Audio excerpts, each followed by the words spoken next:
இன்றைக்கி வந்து ஒரு சூப்பரான ரசம் ரெசிபி தான் பார்க்க போகிறோம். என்னென்னு பார்த்தீங்கன்னா கொள்ளு ரசம். கொள்ளு ஊற வச்ச தண்ணி, கொள்ளு வேக வச்ச தண்ணி எடுத்துகிட்டு ஒரு எலுமிச்சை சைஸில் புளியை வந்து கரைச்சி வச்சுருக்கேன்.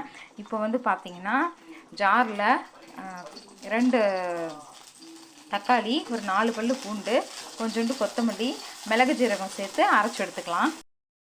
கடுகு, கருவேப்பிலை, காஞ்ச மிளகாய் சேர்த்து மீடியம் ஃப்ளேமில் வச்சு அதை வெடிக்க விட்டுடலாம். இப்போ வந்து இதில் வந்து தக்காளி, பூண்டு, உப்பு, மிளகு, ஜீரகம், கொத்தமல்லி இதெல்லாம் வந்து சேர்த்துருக்கேன். இதை வந்து அரைச்சி எடுத்துக்கலாம். கொள்ளு ஊற வச்ச தண்ணி, கொள்ளு வேக வச்ச தண்ணி, அதோடு சேர்த்து நம்ம அரைச்ச எல்லா பேஸ்ட்டையும் சேர்த்து மிக்ஸ் பண்ணிட்டோம். சால்ட் சேர்த்து தேவையான அளவு உப்பு, காரம் சேர்த்துக்கோங்க. இப்போது இதை ஆல்ரெடி நமக்கு வந்து தாளிச்சு வச்சுருக்கிற கடாயில் இதை ஆட் பண்ணிடலாம். கொஞ்சோண்டு தண்ணி கலந்து ஆட் பண்ணிக்கோங்க. நல்லா ஒரு கொதி வந்தோடனே ஆஃப் பண்ணிடுங்க. சூப்பரான கொள்ளு ரசம் ரெடி ஆகிடுச்சு. தயவு செஞ்சு வீடியோ பார்க்குறவங்க சப்ஸ்கிரைப் பண்ணுங்கள், லைக் பண்ணுங்கள், ஷேர் பண்ணுங்கள், சேனலுக்கு சப்போர்ட் பண்ணுங்கள். தேங்க்யூ. தேவையான அளவு தண்ணி சேர்த்துக்கலாம்.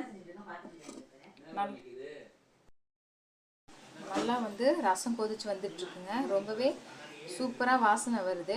இந்த மாதிரி வந்து கொள்ளு ரசமும் முள்ளங்கி துவையலும் குழந்தைங்களுக்கு செஞ்சு கொடுங்க. ரொம்ப உடம்புக்கு நல்லதுங்க. இந்த சேனல் பிடிச்சிருந்தா உங்களுக்கு வந்து சப்ஸ்கிரைப் பண்ணுங்கள், ஷேர் பண்ணுங்கள், லைக் பண்ணுங்கள், கமெண்ட் பண்ணுங்கள். உங்கள் வீட்டில் செஞ்சு பார்த்துட்டு எப்படி இருக்குதுன்னு கமெண்ட் பண்ணுங்கள். தேங்க்யூ.